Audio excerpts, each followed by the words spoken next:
किसानों की सरकार के साथ 4 जनवरी को अगले दौर की बातचीत होनी है और इस पर सभी की निगाहें टिकी हुई हैं। आपको बता दें कि किसानों ने 26 जनवरी को झंडा परेड निकालने का भी ऐलान किया है। इस पर खबर फास्ट के एग्जीक्यूटिव एडिटर सीमा गिल ने दिल्ली बीजेपी के मीडिया प्रभारी नवीन कुमार से बात की है। सुनिए। वो जानता है कि उसके हित में काम हो रहा है और जब भी कभी किसी के बड़े हित में काम किया जाता है तो कुछ पॉलिटिकल पार्टियां जो उन्हीं को मोहरा बना करके आज तक सत्ता पे काबिज पाती रही हैं, उनको कष्ट तो होगा ही। अच्छा, एक चीज मैं और जानना चाहती हूँ, क्योंकि देखिए बार बार किसान नेताओं की तरफ से कहा जा रहा है कि हमारा आंदोलन पूरी तरीके से शांतिपूर्ण तरीके से रहा है और आगे भी रहेगा।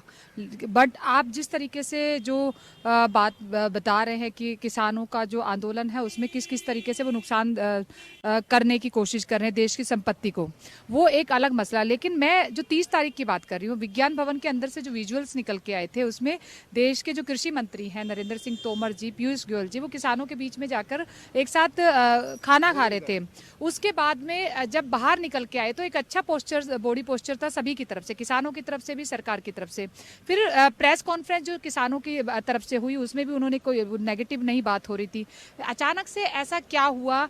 उनको लग रहा है कि सरकार की तरफ से जो अंदर में बात की गई और बाहर में बात की गई उसमें विरोधाभास है। आपको क्या लगा? जो जब किसान नेता आकर के बात करते हैं तो वो जानते हैं किसान के हित में बात हो रही है, वो अपने हित की बात करते हैं और सरकार उनके हित की बात करती है। और जब वो दूसरे पॉलिटिकल एनिमल्स के आकर के मिलते हैं तो उनका असर पड़ता है। मेर जैसी संगत वैसी रंगत का। मेरा ये कहना है कि जो पॉलिटिकल पार्टी के लोग किसानों की आड़ में जिस प्रकार का काम कर रहे हैं, जैसे कि आपने देखा कांग्रेस के राहुल गांधी के कहने पर एक सांसद ने कहा कि हम लाशों के ढेर लगा देंगे, खून की नदियां बहा देंगे। उस पर भी आना चाहती हूँ। बिट्टू जी की जो स्टेटमेंट था उस पर आप लीगल एक्शन लेने के लिए भी बात। मैंने उसके खिलाफ मुकदमा दर्ज कराया है। दिल्ली पुलिस ने, पार्लियामेंट स्ट्रीट थाने ने उसके जो कांग्रेस के सांसद हैं और वो सांसद जिनके दादा ने आतंकवाद के खिलाफ लड़ाई लड़ी, उनकी आत्मा रोती होगी बेन सिंह की कि उनका पोता क्या कर रहा है, आतंकवादी की भाषा बोल रहा है। किस प्रकार से उसने जो है दिल्ली के अंदर किसानों के आंदोलन के आड़ में जो लाशों के ढेर लगाने की बात करी है, किस प्रकार से उसने दिल्ली के अंदर किसानों के आड़ में खून की नदियां बहाने की बात करी है। लोग देख रहे हैं इस बात को, तो जानते हैं जो किसानों के आड़ में राजनीति कर रहे हैं वो एक्सपोज होते जा रहे हैं। और देश की जनता जानती है कि जितने फैसले लिए गए हैं अभी तक वो किसानों के हित में लिए गए हैं। किसानों का एक भी फैसला उनके अहित में नहीं है, ये सब जानते हैं। सरकार का कोई एजेंडा नहीं, एक एजेंडा किसान को स्वावलंबी करना, आत्मनिर्भर बनाना। इस काम में एक सरकार लगी है और वो करके रहेगी। आखिरी सवाल आपसे कि अगर किसान, क्योंकि आप लोग और सरकार और किसानों के बीच में बातचीत नहीं होने के पीछे यही है कि आप अपनी बात पे अड़िग है, किसान अपनी बात पे अड़िग है, कहीं पर एक दूसरे को अंडरस्टैंड करने की जो कमी कहीं दिख रही है कम्युनिकेशन में, उसको किस तरीके से दूर करेंगे? और अगर किसान 26 तारीख को दिल्ली में आने के लिए रिक्वेस्ट करते हैं या परमिशन मांगते हैं तो क्या सरकार उनको दिल्ली में आने की परमिशन देगी? क्योंकि गणतंत्र। सीमा जी, सबसे पहली बात तो ये कि हम किसानों के हित में अडिग हैं। हम किसानों के हित करने के लिए हैं, उसके पक्ष में, किसानों का भला करने के लिए, उसके हक की बात करने के लिए अड़े हुए हैं।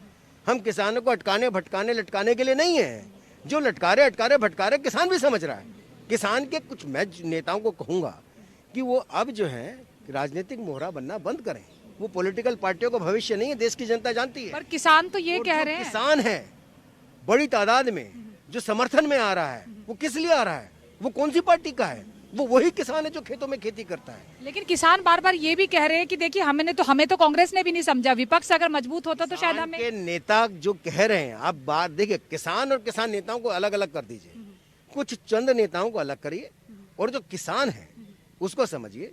किसान का दर्द है, फसल उगाता है, उसकी फसल को आड़ती के पास जाता है, जो 1 रुपए की कीमत अगर उसकी है तो आड़ती उसको 10 पैसे देता है, उससे चुंगल से मुक्त हो गया है। जब भी देश का किसान 60% किसान है, देश हमारा किसान किसानी खेती के आधार पर देश का 60% आबादी है। और वो किसान, आपको 60% आबादी सड़कों पे नजर आ रही है क्या? नहीं आ रही है। कर्नाटक में, उत्तर प्रदेश के अंदर, बिहार में, मध्य प्रदेश के अंदर, हरियाणा में, कितनी जगह पर आप देखिए वहाँ किसान लगातार समर्थन में खड़ा। दिल्ली का किसान, दिल्ली में किसान नहीं है क्या? वो केजरीवाल के विरोध में क्यों है? वो कहता है कि तुमने किसान बिल लागू किया, उसको अलग क्यों कर रहे हो? वो समर्थन में आया क्या दिल्ली का किसान? नहीं आया, क्योंकि सब जानते हैं जो किसान के कानून बने हैं वो किसानों के हित